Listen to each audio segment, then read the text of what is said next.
Welcome to the story of a man who tells another man to break up two teenagers in love with each other. This is Sweet Smell Success, not to be confused with The Sweet Smell Success. Welcome to Not Just Any Book Club. I'm Justin. Years. And yeah, we are doing another episode on our Criterion challenge here, or Criterion watch through, diving into Sweet Smell of Success. It is spine number 555 in the Criterion Collection. We're just both very intrigued by the prestige of the collection, and so we're watching through some of these. You want to just jump right in, or Yeah. No, I picked Sweet Smell Success because this is one of my favorite films ever, and I've seen it 3 times. It gets better every single time. I don't even think Pierce has heard about this movie before, which I was very eager for him to be introduced to this film by yours truly. So, without further ado, let's get into the plot summary. So Sidney Falco is a press agent in New York who works for the powerful journalist J.J. Hunsecker, who has been fired due to him not ending a relationship as requested by Hunsecker between Susie, which is his sister, and Steve Dallas, who will be engaged very soon. Falco managed to get a second chance to destroy the relationship for good, and Falco eventually gets a columnist to agree to print a defamatory false article about Dallas in exchange for blackmailing Rita in his apartment. Everything goes to plan. The smear appears in the Chico Hamilton Quartet is fired, with Dallas bearing the brunt of the blame. Susie gets Hunsecker to save Dallas's job after begging him to do so. Dallas then confronts J.J. Hunsecker quite angrily, trying to save Susie, but ultimately it makes things worse. Susie breaks up with Dallas as Hunsecker is about to doom him, even if they move across the world. JJ plans on making it so much worse by planting marijuana on him, which Sidney ultimately agrees to, as well as having the cop attack him. Falco receives a call to go to JJ's penthouse apartment, which Susie is distraught emotionally, saying that all she wants to do is commit suicide after seeing the damage that has been brought to Dallas. Falco then continually taunts her, encouraging her to commit suicide because it's womanlike, and makes several misogynistic comments, basically taunting her to do it. And then J.J. Hunsecker comes in at the wrong time, wrong moment after Sidney sees her, saves her from falling off the balcony, which J.J. Hunsecker beats him. Sidney accidentally reveals that he got the dirty cop involved in a desperate plea to save his life, and J.J. tells the cop to clear his name. Sidney, in a badly dubbed line, vows to tell everything, and Susan leaves J.J. Hunsecker. So, Pierce, what did you think? I thought it was good. I enjoyed it. Wasn't my favorite movie ever, but but you know, it was definitely a very very good film. Lots of intrigue. The thing that struck me most, honestly, and still strikes me after it's been a little bit since I watched it, just for the viewers' sake. The thing that still strikes me, though, even as far removed as I am from having seen it, is the cinematography.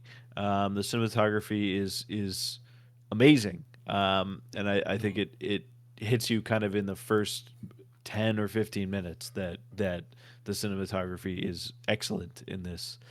And yeah, that's kind of my main takeaway, is just how good it looks for what it is. Yeah. Obviously, like I said before, I love this film mostly for its dialogue and how mean it is, and I very heartily recommended it to Piers because I was like, "Oh my god, he loves the dialogue. He loves great dialogue. He loves Sidney Lumet and um, Network and 12 Angry Men." So I think this is the best film, one of the best films from that era, where it has great dialogue. Which, again, I'm not gonna be like, "Pierce, watch it again. Make sure that you like it even more." But like, damn, do you have anything that kind of stands out to you as that you did not like, or is it just like No, I mean, that's kind of the thing, is I just not passionate about it? yeah, I'm not that passionate about it. When I see a movie that is good, but I'm just not passionate about it, I'm like, that's good. It's a good movie. It's well made. I Okay, enjoyed my time with it. I'm just not super passionate about it. You know, I'm not going to go to okay, bat for it like I would 12 Angry Men, on perfect possibly news. possible. Well, but you said 12 Angry Men. I'm gonna go Yeah, to yeah, 12 yeah, Angry Men, which might yeah, be like the best movie ever, quite possibly. yeah. Um, but yeah. Hmm. Well, I love it because of I don't love it more than 12 Angry Men, so just hold your horses there. But I really I love the back and forth between all the characters here. I love the dialogue. Mostly because of just very heightened and very snippy and snappy and very unrealistic. There's several great one-liners here. My favorite being, it's been probably the thing I've said the most when I reference the film, but like, I'd hate to take a bite out of you. You're a cookie full of arsenic. What does that even mean? I don't know. It sounds cool. I feel like that used to Um, be your bio for a long time on like a lot it's of just, different things. It it still still is. is. It still is. Yeah. I I just love that. I love all the food metaphors here. Like you're more twisted than a barrel full of pretzels is one of them. Again, what does that even mean? I don't know. It sounds cool. I could say that for a lot of the lines here. Another one is I could keep it going. I'm just gonna stop here.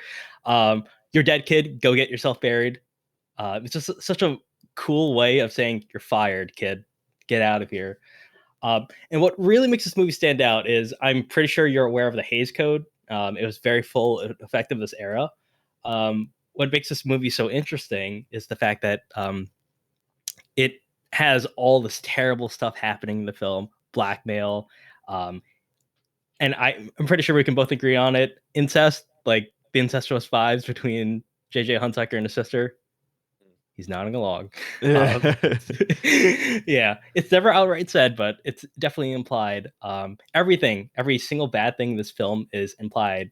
Um, and it's never outright says it, and somehow that makes it more effective. Except there was one line where he says a racial slur, and that for some reason that came through. And I'm not going to say it makes the film better, but it adds more to the character because Tony Curtis, the main character, being a racist, a very casual racist, adds to the disgust. No one in this film is a very good character or nice character except for Steve Dallas. Everybody's just an awful human being, and all the women in this film kind of get screwed over. It's Yeah. not a great world to live in. Right. Right. Yeah. Do you have any thoughts Uh, about the characters, Piers? I honestly like the thing about the women is also what struck me. They're always being used sort of to for, some purpose or other. Obviously, especially Rita, very much so. That's probably the most obvious example, but uh yeah, just a lot of very grimy men using women to for various purposes. In Rita's case, to get ahead, um, as we see in the movie. Yeah. Um, Again, they're not nice people, and I appreciate that the film actually kind of just leans into it. They don't even try to make them likable through humor. They are disgusting through and through. You really can't walk away going like, "Yeah, he's like for me for real." I identify with this character because no, they're terrible people and they're not very likable. Even the main character, JJ or Sidney Falco, even though he's commented on to be this handsome man because he's played by Tony Curtis, he's just smarmy and manipulative. It's kind of just gross. One thing that I also noticed because I read the play around the same time I rewatched this movie is that there is a huge Shakespearean influence. Othello. I don't know if you're familiar with that play, but I mean, I know what Othello is. I've never seen it it's a or high read school. it. Yeah. Yeah. Okay. So basically, broadly speaking, that film is that play. Sorry, film wasn't invented in the 1500s.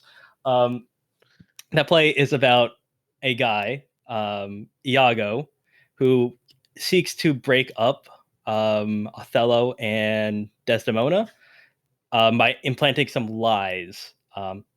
And there's some subtext with Iago's kind of henchman that he picks up, Roderigo, and I like to say that's Sidney Falco here. I wrote in my notes, Othello is technically kind of Susie, and Desdemona is Dallas. It's kind of inverted with the genders. Iago is JJ Hunsecker, and Rodrigo is Sidney Falco, who is the unfortunate victim of scheming that results in him meeting an unfortunate end. Someone could dig in deeper to that, but that is something that I would like to say that I found some similarities in. Do you have any comments, Pierce, about the general story or the story structure? Anything that was unique to you? Well, I don't know. I just sort of always had a picture of this era of film just sort of very obviously I this is kind of a sort of noir film, right? And I sort of have this image of a noir film that's or noir in general that's Mm-hmm. very much about this like gritty sort of hero, not really like, like a very cool guy who's trying to do the right thing. Mm-hmm. And this as well as the other one we watched for the podcast have both kind of turned that on its head, where the main character is like not a nice guy and he's not Yeah. trying to do the good things. Um, I don't know if it's quite deconstructing the genre, but it's definitely turning that sort of Subversive, image I maybe? have. Yeah, it's definitely subverting that sort of image I have of sort of noir Yeah, being a feeling detective media. mystery. Right, exactly. Yeah. It's kind of like a city noir thing where it's just it isn't really more about the mystery, it's more about the atmosphere it creates, because like it's kind of like hell in this place. The music is very jazzy. It swells up whenever there is a victory, quote unquote, by the hero, by the villains, or the protagonist, I guess. Whenever they do something kind of scummy, which is very frequently. The soundtrack is what really kind of stood out to me, because I think that it. I think the score was originally supposed to be orchestral, but I think the director, Scott McKendrick, I think that's his name, Alexander McKendrick, sorry, he opted to have a more jazzy percussive thing, to basically give a sense of liveliness to this film, and I think it adds to the general atmosphere to it, and especially because it takes place in the city. I don't think it's usually accurate to say that like the saxophone, that dreamy atmosphere, is characteristic of noir. It's kind of a stereotype. It's cemented by the movie Elevator to the Gallows, which was completely its own. That movie was entirely done by improv by Miles Davis, which is, I haven't seen that yet, but that sounds really cool. But I think this may have been one of the first films to really cement it as noir having a jazz soundtrack, which was really neat. Um, so you also mentioned something about the cinematography, Pierce. Do you want to go Yeah. in I get deeper into that? I feel like it from the very beginning. You can sort of tell that it's not, from what I remember, it does not look like it's actually being filmed like in the city, right? Like Hmm. they're not actually like on location, but it Hmm. feels like you're in the middle of a city. Something Yeah. about the angles and the way that they have they position the people moving around, the hustle and bustle of it all. Um, it feels very claustrophobic and very fast moving. I think they Hmm. keep sort of the claustrophobia a little bit throughout different parts of the film. Um, but the that those first 15 minutes, um, first 10-ish minutes or so, you really, just from the cinematography alone, there could be no sound, no dialogue. I feel like you would feel it, Hmm. the city around you. Um, and yeah, that's still sticking with me. I think the rest of it is still uh, filmed wonderfully. It's great Hmm. cinematography throughout. Yeah. But that first Start off couple with a of bang. minutes was yeah, that's probably the thing I'm most passionate about from the movie, is how good that first 10 15 minutes of filming was.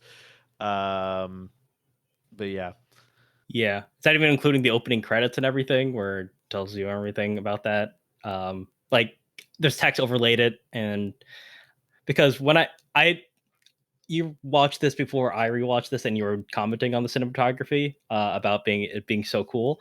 I've always been someone that was paying more attention to the dialogue because I had subtitles on, and I was like, "Wow, the dialogue's so great." But this time, I watched it without the subtitles, and I really took in the cinematography. Now with you mentioning it, and I noticed that like JJ Hunsecker, how evil he is. He kind of appears without he's built up throughout the background and visual and being alluded to.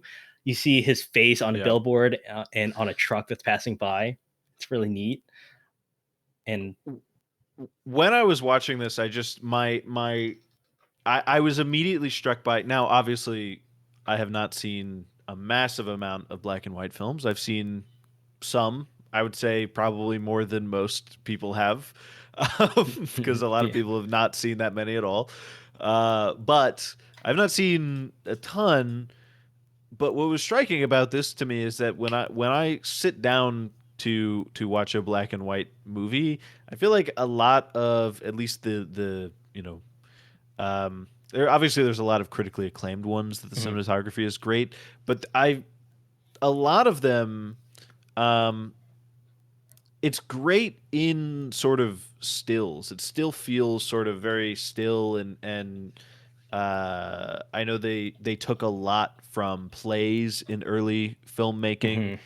mhm. Um, this to me felt like I felt like if I was back in that era watching movies from that era all the time, this would be like, oh, movies can look like this to me. Mm. Like that's how I felt. I would have felt back then, because it's still great even by today's standards, but it stands out from even the other black and white movies that I've seen as, you know, unique and great in its own way. Yeah. Um, James Wong Howe is the cinematographer, and he has been well renowned for being like a trendsetter in cinematography. Um, I did try to watch this his documentary on the Criterion, and wasn't really interested, but like I tried. Some broad notes that he pioneered the wide angle lens and low key lighting, which earned him the nickname Low Key Howe, and also the crab dolly. He also mastered in this film, especially, which the film really the documentary credits him on, is that he mastered the use of shadow and was one of the first to use deep focus cinematography. A lot of frequent uses of close-ups with wide-angle lenses, which makes this film specifically feel a lot more tense because it's really close up into his face. And he was also a very much a perfectionist. He would butt heads with every director he worked with, especially this, because the production on this was also very chaotic, but not as like chaotic as Apocalypse Now. It's a lot of egos clashing without they're filming without a completed script and everything. It was chaos. Um, but because of his cinematography, I think this film has really gotten its identity through the use of expressive shadows and gradations of light. And I can't imagine this film being filmed in black and anything but black and white. I tried watching this on Pluto or Tubi or whatever, and it only had the colorized version, and it was very bad to look at. I hate I colorized version of black and white films in general, but this was especially bad. I I I think it's possible, but I don't know. A film like this, like the lighting is perfect. The frames are perfect. Like, just leave it alone. It's just. Yeah. Yeah. Um, it would mess up with the tone as well because it's just so grimy and black and white. I don't know. I'm usually a purist when it comes to this.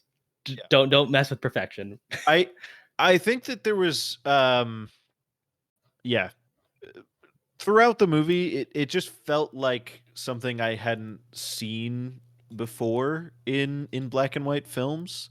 Like, the the movements of the camera, like you said, them being really tight in close, sort of matching the energy of the plot, of sort of this, like, frantic at times, um our main character seems to be a little bit anxious about things. Yeah. Um, and I feel like the camera work really kind of sets that for you. Hmm. Um, you know, you open talking about how much you love the dialogue. I feel like you could, with how great the camera work is, you could Hmm. honestly have. I'm not saying it would be better without it, but you could strip some of it away, and you could still get Hmm. some of what they're trying to show you across just from the camera work. I agree. Yeah, and they complement each other very well. I remember Patty Chayefsky, who apparently also worked on the film. I don't know if you know who Patty Chayefsky is, but he worked on Network. He Oh, wrote Network. He wrote Network. Yes, that's what it was. well, Wikipedia mentions it, but did he have a writing credit for this, or is he on that's the the thing. crew? Because I Um, mean, because they're both about kind of like media conglomeration being yeah, not great. that's a thing. I've tried to find something that would corroborate this. It seems that James Hill, the screenwriter of this, offered it to Paddy Chayefsky, and he had some involvement. But I was looking for it during the opening credits, and he wasn't there. He wasn't mentioned. So I wonder what happened there. Yeah. uh, I will say, just because you brought it up, if Network ever gets added to the Criterion Collection, we will probably be doing that month because we both love that movie. yeah, it's very great. Yeah. Yeah, and so it was James Hill, allegedly Padajewski, and Clifford Odets, who apparently is one of the greatest playwrights, American playwrights of all time, and was being seen as a potential successor to Eugene O'Neill. He also worked on this. So a lot of talent behind this film that was relatively supposed to be an independent film. It was considered a huge risk by the studio. I'm pretty sure some people self-finance this because no studio wanted to touch a film like this. It was quite messy, especially that there were some true story allegations that this film was basically an allegory or based on a true on the Walter Winchell. I'll get more into him a little bit later. Um, but they shot without a completed script. They were just making up dialogue before the scene was being filmed. Tony Curtis was apparently at the height of his powers here because he was such a beloved actor, and they shot in Times Square, and fans would just try to come up to him and try to say hi, get a picture. It was just typical celebrity behavior with that. And apparently, Burt Lancaster was just very unpleasant to work with. He was very intimidating, and he would butt heads with the director. But one of the most interesting things that he added to his character, who he played JJ Hunsecker, was that he put Vaseline over his glasses, so you barely could see through it. So it kind of adds an air of mystery. Um, so I thought that was kind of neat. And he also had out to James Y. Hong shoot with overhead lighting so that there's more shadows on his face. And he was also frequently shot with low angle and wide angle lenses. So I thought that was a pretty neat tidbit. Um, so uh, the story, um, I'm going to mainly be talking about the ending here as well. I know I'm jumping Yeah. around, but what did you think about that entire ending when, once Dallas stands up to him and Susie says, "Don't do that." Um, and then they eventually have them break up, and JJ Hunsecker starts pounding him. That's when I really love the movie. I I do want to say before we get into it, I could not help but laugh at the dubbing. It was so bad. As he yells back into the apartment. Um, but I don't know. I think it sort of,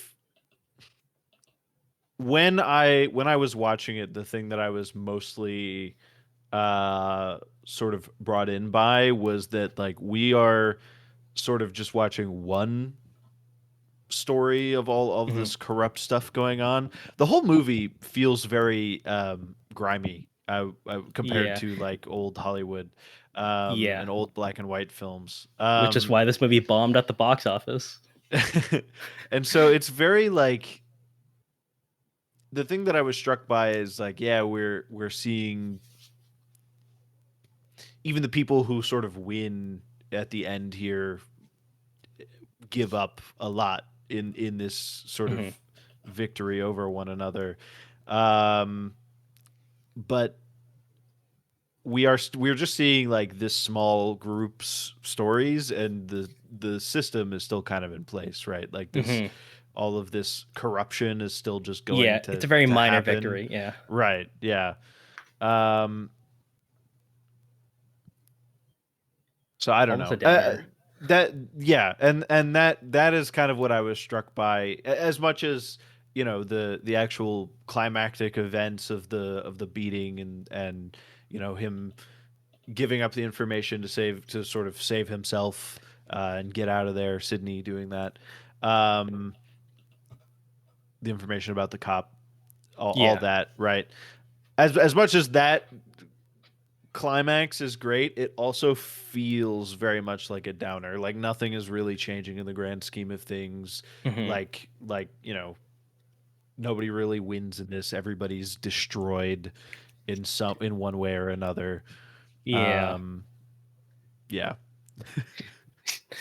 Yeah.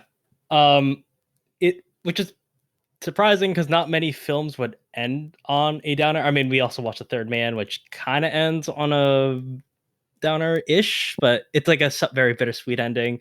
yeah. Um, This era is not known for its downer endings, as far as I've yeah, seen. yeah. Noir may be kind of the exception to that. They built Yeah, it's kind of a trope for them to have an ambiguous ending. The thing is, it was always enforced by the Hays Code that criminals must always be punished. Here, it doesn't really feel like that. I'm pretty sure that's why the dubbing was there at the end, where I don't even know what it was. It's basically just him saying that like he's gonna snitch on JJ Hunsecker and tell the cop everything he knows. Which, I'm like, all right.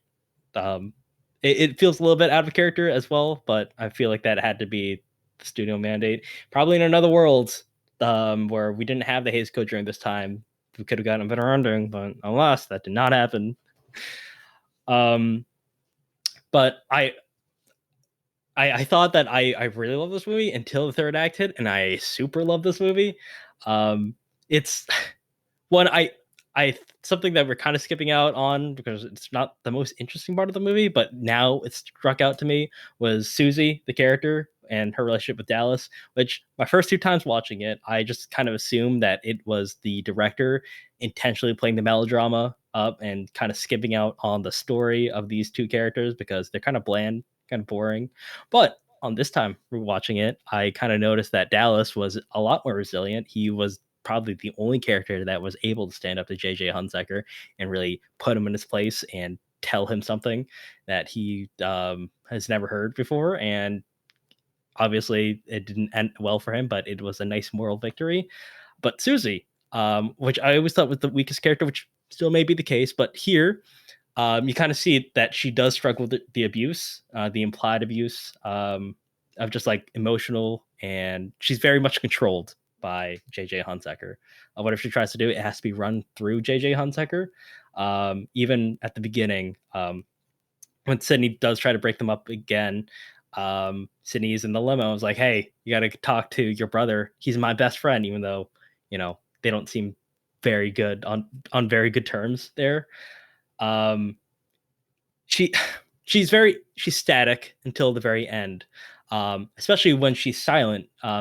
It becomes apparent to me now on the third watch that Susie is the one that called for Sydney to come to Susie is the one that called Sydney to go to the penthouse, and it was all a ploy. She kind of had a gambit with JJ Hunsaker to come in at the exact time that she was about to throw herself off the roof and make Sydney look bad. And that is still on the third watch. I'm like, oh damn, she really did it because her being silent is what gives her power in that very moment. And she's basically like a pawn master, putting all these pieces together, and it was a brilliant strategy on her. Good job, Susie. Um, and yeah, and I think that she is ultimately victorious at the end. She won as much as she could have because this was a very dire situation that she was in. I was also watching the commentary on this, and there apparently were multiple endings. I will now list a few of them off right now. Susie actually dies and commits suicide. Susie tells Hunsecker that she almost committed suicide after an interlude between Falco and her, implying that they had a previous relationship. Sidney shows her the note about Kello, the dirty cop. There's no violence. It's finally just resolution. Sidney is about to throw her off the balcony until an Asian servant just walks by at the right time and stops it from happening. Suzanne throws the coat at him and then walks out. Susie leaves and says you'll never get him back to JJ about Falco leaving, and JJ just plays golf on the carpet.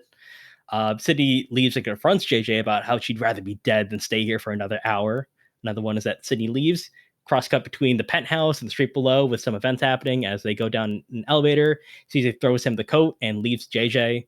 JJ looks down, and another one, and the final one I'll say is that JJ looks down at the balcony at Kello and does not see Susie leave. She tries to search for her. She's not in the bathroom, not in the bedroom, she's not in the kitchen. And JJ Hunsecker just gradually becomes more crazy in the penthouse and then says the final line, "Lord is my shepherd, but I am the shepherd of millions. I am not afraid to be left alone." Do any of those endings stand out to you, Pierce, as being superior to the ending we got with less ADR? I I actually don't think so. I mean, striking her maybe being more vocal or her actually going through with it might have been striking in a different way. But I think you're right that the sort of implication that she planned all this, that she was sort of putting the pieces together, is much better given sort of the treatment of women throughout the rest of the film. I mentioned Rita before. Rita is a piece on the board to be moved around by the men around her. It was such an unfortunate thing to happen to her. Yeah. And so Susie sort of taking charge of her own life and putting these men against each other, I think is they probably went with the right one if those were all endings they were considering. Yeah. Basically, giving the final saving grace to her and giving her some resemblance to power is probably the best move they could have done to a movie that may have seemed misogynistic at the time, but I think it's bold to do that. There was that one woman though, where Sidney does blackmail the guy, and then he says no. When he was previously with Rita, and Sidney comes up to him and is like, "I'm gonna blackmail you. I'm gonna go tell your wife about this." But the wife ends up sticking with him, saying, "That's the first clean thing you've done all our entire marriage." And I thought that was that was like the one brief nice moment in the entire movie, which was neat. So do you have any final thoughts before I get into a bit of the history and then we end off? I think this is a really good movie, a really seemingly to me from sort of a, you know, not insanely knowledgeable about the era perspective, really groundbreaking for the time, right? Like I said, this feels, if I was watching this in the 50s, I'd be like, wow, movies can look like this. This came out in 57, right? I'm not okay. Almost cool. on the cusp of 60s. If on the 60s, if I was watching this in the late 50s, I would have been like, wow, movies can look like this. Film can look like this. That's crazy. But I'm just not crazy passionate about it. I definitely recommend it. I think it's worth checking out, worth a watch for sure. It's just not my favorite. Very good, very good. Okay. Yeah, but just not gonna top any lists for me personally. Okay, yeah. It's one of those classics that just go right through you. Yeah. Hey, that's okay. Not every movie is going to be a home run. You develop your own personal taste. Yep. But yeah, I do like the fact that you did say groundbreaking though, because this movie was actually the first film, I think, or one of the first films, but I think like the first film to ever mention McCarthyism and how the Red Scare was a bad thing, actually. When he tries to blackmail someone into slander someone into saying that they are communist. That is probably one of the first, I think, the first film to do that. What is also interesting is that J.J. Hunsecker was based off a real guy. His name is Walter Winchell. He was a celebrity gossip columnist for tabloid papers. He coined some slang. None of them really stuck, like saying married, saying Adam and Eving it instead of saying married. Passion being that's passion. terrible. Yeah. That's awful. Yeah. Having a baby is being called a blessed event. None of those really stuck, but he had power. He basically hung out in a club, and he was very protective of his daughter, which was the inspiration for this film. You can see the parallels with J.J. Hunsecker and his sister. So much so that when his daughter was being in a relationship with a Broadway agent who was a little bit sketchy, Winchell basically abducted her and put her in a mental institution because they thought she would be insane for doing that. And since he was such good friends with J. Edgar Hoover, they got the daughter's boyfriend and prosecuted him on taxes, on $4,000 of unreported income, and made him serve 18 months in a penitentiary. So, yeah, bold of this film to do that. I have no more notes about this film. I hope my passion has come through. I think Pierce and I will diverge just a bit. I mean, he respects it. I love it just wholeheartedly. This is probably one of the first Criterion I've gotten and will get, and it'll continue to be this movie that I show to other people. So Pierce, and that being said, out of 10 stars, 1 being that you liked it, 10 being you really, really liked it, what stars? How many stars would you give this film? I think I'm gonna stick with my 8. Like I said, groundbreaking, totally deserving of a spot in the collection for that reason alone. Let alone the quality of the movie itself and the quality of the performances and the cinematography and the dialogue and everything. But just you know, I don't know. 9 and 10. I've been trying harder to reserve for films Personal that favorites. speak to me on another level. Not only are Yeah. they incredible and all that, but they speak Yeah. to me on some broader other level. I think I'm gonna give this a 1. Nah, just no, yeah, no, I'll give it 10. Again, if that ADR was not that there are 2 instances of ADR in this film, then I just really, really wish they edited that out, or somehow we Star Wars Special Edition remastered it and replaced it with something else. But alas, that is destroying art, and we shall not do that. But I don't know. I love it. I've seen this film many times and will continue to do so. This is the one film that I've actually just voluntarily rewatched over and over again because of how much I enjoyed it. So, with that being said, take it away, Pierce, with the outro. If you enjoyed, please give us a like, rating, subscribe, comment, whatever it is on whatever platform. We do appreciate it. You can probably still find us on Twitter, Blue Sky, and TikTok at Not Just Any Pod.